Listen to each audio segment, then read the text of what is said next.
Hey guys, it's Yaya and welcome back to my channel. Today we're celebrating the OSLOVE Holiday Series 2020. Let's be grateful and thankful, you guys. It's going to run from Halloween all the way down to Christmas, October to December. And for each of those months, holidays, we're going to have a giveaway. I'm super excited about that, you guys. So make sure you're following me on Instagram where the giveaways will be held and check in the description box down below on YouTube so you can know exactly what you need to do to enter, okay? And so you can know other details. In honor of Halloween, I'm going to be a mad scientist and make a foaming bath butter. I'm super excited about it. 3 lucky winners will have the chance to get one of these foaming bath butters. The winners will have the opportunity to choose their own color combination and also how they would like it to smell, okay? So make sure you follow me on Instagram so you can keep up with all those details.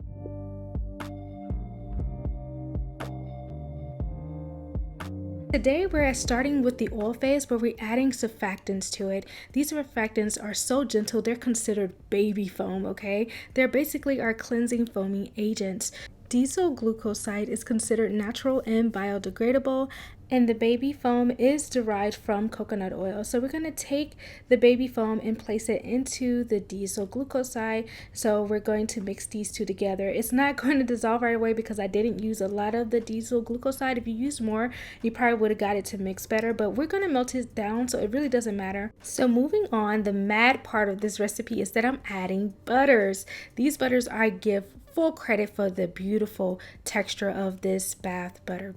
Most foaming bath butters do not actually have real butters in them, and it's very shocking, but I wanted to find a way to incorporate these beautiful butters, which is why I actually chose mango butter and coconut butter, because they're not greasy, and then they also have high levels of stearic acid, which gives them this beautiful texture that will work really well with this bath butter, okay? I'm also adding BTMS 50. That is going to be our emulsifier. You can add whichever emulsifier you like, but you need one in order for the oil and the water phase to come together. And that's it for the oil phase, you guys, and we're going to move on to the water phase. For our water phase, we only have 3 ingredients, which is distilled water, sorbitol, and glycerin.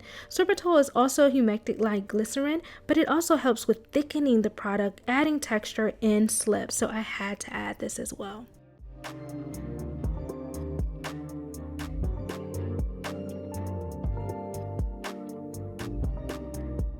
Now that we have our water phase and our oil phase, we can place them into a pot with just a little bit of water, creating a double boiler effect.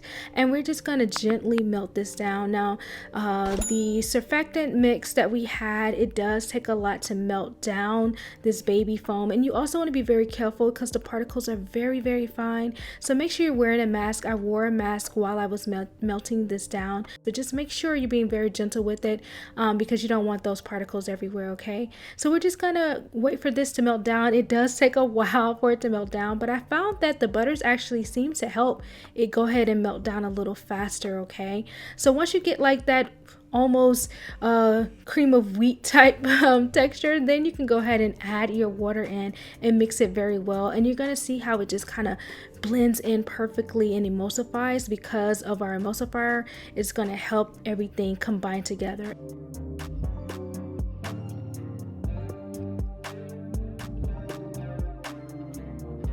So moving on to our cool down phase, you can place your mixture in the refrigerator to cool down, or you can put it on ice like I am doing now to make it go a little bit faster. So I'm going to place this on ice and I'm going to continue to mix it and stir it while it's on the ice as it cools down. And you're going to see just how it starts to thicken, and it's going to be just so beautiful, okay? Another reason why I want to do it this way is because I'll be adding jojoba beads as my exfoliant, and I'm also going to be adding some kaolin clay just to help with the cleansing as well. So when you add these, you don't want it to be extremely thick. Like if you place it in the refrigerator, it's going to get really thick, almost like a refined shea butter. So if you don't want that to happen before you incorporate your other ingredients, you want to go ahead and do it while it's like this texture, while it's still kind of liquidy like this. So this is when you want to add those extra ingredients, which are completely optional, but it's going to be a bath butter, and I want to be able to scrub and really get that cleanse that I'm looking for. Okay.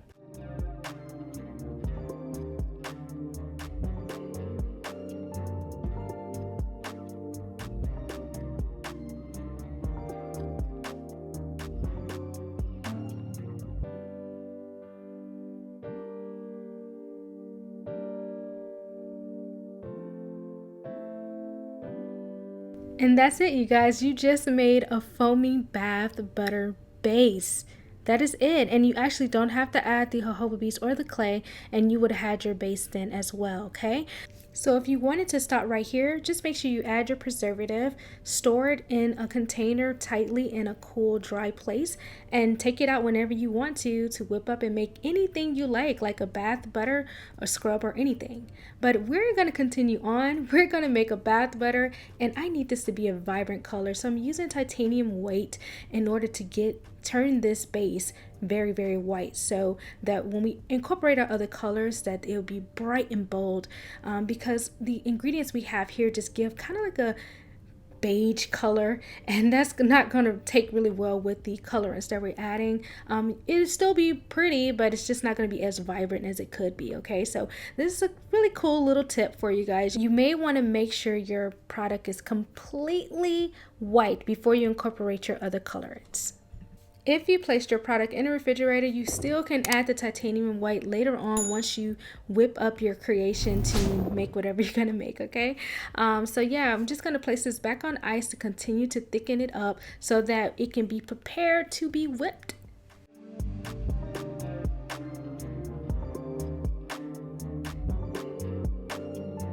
So now that we have our bath butter base, we can make our whipped foamy bath butter. Here's a really simple recipe that you guys can use to make however you want to make your bath butter, okay? Whether you want to do it in ounces, grams, yada yada. This will be a very simple recipe. It is mostly the bath butter base because it already has everything it needs to be whipped up to perfection. But we're gonna add just a little bit of oil to kind of help give it even more of a beautiful texture. I am using marula oil because of its light, non-greasy texture, and also because of its moisturizing properties for the skin. And of course, we have to add our fragrance and our preservative. You can add whatever fragrance you like, but when it comes to bath butters, I usually think something fruity is like the perfect mixture, okay? So yeah, now we're gonna whip it up. The best part, the fun part, the easiest part is just whipping it up until it becomes this beautiful, whippy, fluffy, thick texture. Is so gorgeous, you guys, and it stays like this. It just has such a beautiful texture. After whipping, I'm going to go ahead and add my color. So I'm measuring out half of this butter because I want two different colors. So half is going to be one color, half is going to be another color.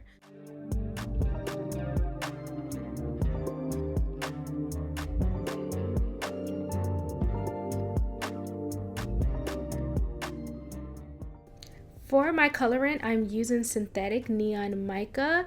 This mica should be used in soaps and things like bath butters, and they should be washed off, not left in leave-in products like body butters or lotions or anything like that, okay? So I'm just taking just a tiny bit and mixing it in to kind of see where I want the color to come from.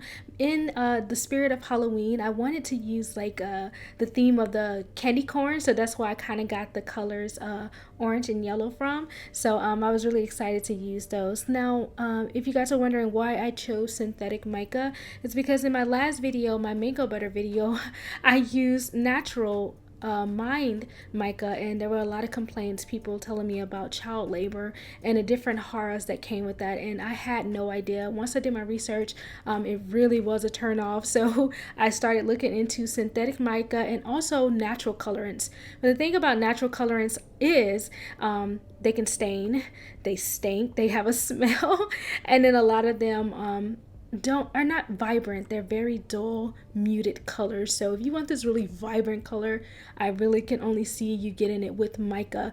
And if you want something that's cruelty free, that doesn't have to deal with the mining and the child labor like natural mica is, synthetic mica is probably the way to go. No, it's not natural. Yes, there are other ingredients that you should definitely do your research on and make your own decisions about, but it's just an alternative for those who do not wish to use the natural mined mica. But other than that, this color is so beautiful, you guys. The camera does not do it justice. I tried different angles and things so you guys can really see how beautiful and vibrant this color is, but it's just no way of doing it. The camera only shows so much, you guys. But the orange and the yellow are super bright, vibrant, bold, beautiful colors, and I really felt like it played into the theme of Halloween beautifully. crutches. I be holding crutches. Can't let go of any mistakes. Distant, sometimes I get distant. Stay away as long as it takes. Forgive my attitude. I need my cake and eat it too. But a little. All right, now we have our colors. Now for the fun part, we're going to place them in our jars. But first, I wanted to get a really pretty, neat spiral. I learned the hard way that if you just try to put it in there, it's almost impossible to get that color. So what I did is I got some plastic wrap and I'm just going to place them in straight lines parallel to each other to create this spiral look that I was looking for. Okay, now the perfect thing to use would probably be press and seal, and I thought I had some but I can't find it, so I'm just going to use this plastic wrap, which works just as fine as well. So once I place the two next to each other, I'm going to put a little bit of the bath butter on either end of the plastic wrap and then seal it that way, since I don't have the press and seal, which is a neat little tip, you guys, if you want to try that.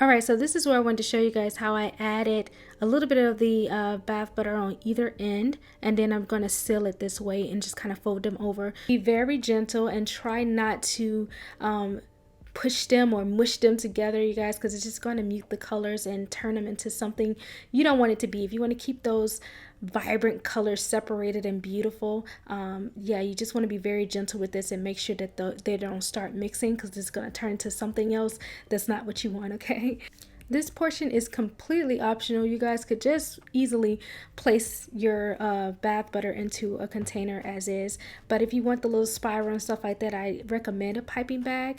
And when you go to place it in there, just try to softly and gently mold your product into the piping bag so that it can get to the very end, so that it'd be easier for you to squeeze, because if you don't, then it's just going to be a mushed mess. It's going to turn colors. It's not going to be very pretty. Okay, you can also use a regular Ziploc bag if you want to try to do this as well. It may work for you, may not, I'm not sure.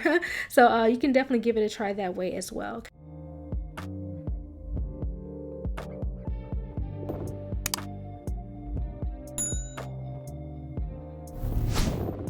I'm definitely not a cake designer by any means, so I'm not really good at piping this into the container, but I chose a really small glass and it's very thick and sturdy, but you still want to be very careful when you're using glass in the shower, you guys. If you prefer to use plastic for this, you can definitely do that as well. Okay, so yeah, I'm just gonna spiral this in there the best that I can. Like I said, it was not perfect just because I'm not skilled in piping in the product, but if you pay attention, you'll see just how the colors stayed separated from each other and they're not meshed in and forming a different color at all. So this technique definitely worked and I'm really impressed by it.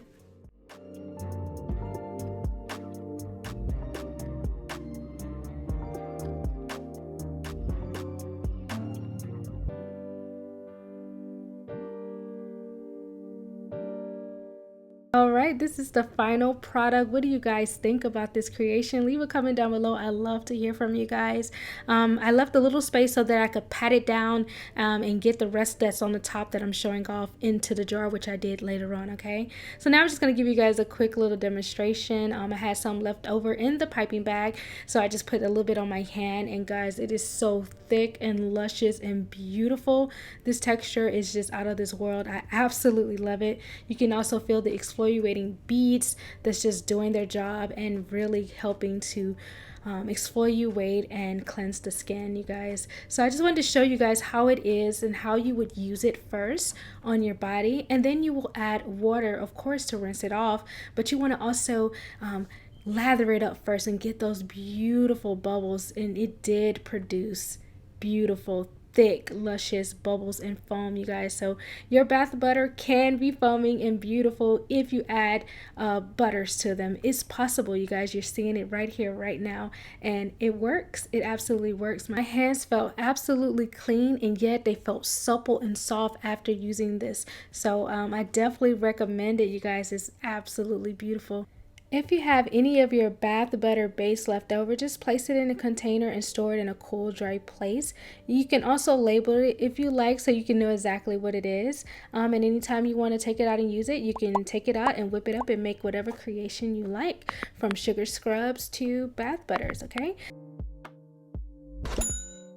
So what did you guys think about my mad scientist experiment today? Leave a comment down below. I'd love to hear from you guys. Make sure you follow the links down below in the description box so that you can go to Instagram and know exactly how to enter in for the giveaway for your chance to win, okay? There will be 3 winners, and they will have a chance to win this bath butter made by me. The winners will also be able to choose their own color combination and fragrance that I will provide for them. So definitely go check that out, you guys. Make sure you're following OSLOVE and thank them for sponsoring this video so that you can receive these beautiful DIY gifts from me for the holidays. Make sure you follow me on Instagram and all that good stuff. If you need to know any of the measurements or ingredients to try this recipe, is down below. Make sure you hit that notification bell, because it's the only way you can keep up with the videos I'm coming out with, and also to keep up with the OSLOVE holiday series for 2020, so you can check out some more DIYs that you can gift to people for the holidays, and also so that you can have another chance to win. So make sure you're subscribed, and I'll see you in the next video. Bye.